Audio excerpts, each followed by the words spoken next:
লোকেদের বলতে শুনেছি মেয়েরাই নাকি মেয়েদের শত্রু। কই, তুই তো কোনোদিন আমার ক্ষতি চাসনি।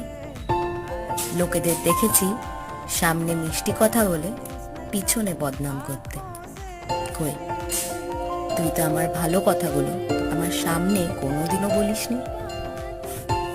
ছোট থেকে ছোট দরকারে, বড় থেকে বড় বিপদে জানি তুই কনস্ট্যান্ট।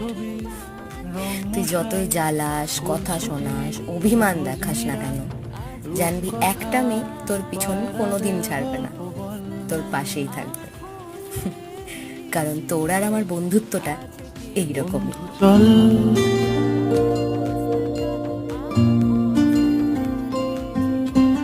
রামধনু, ঝালমুড়ি, হাফ টিকিট, কাপ পুলিশ, বিটনুনার চুরমুরের গল্প বল।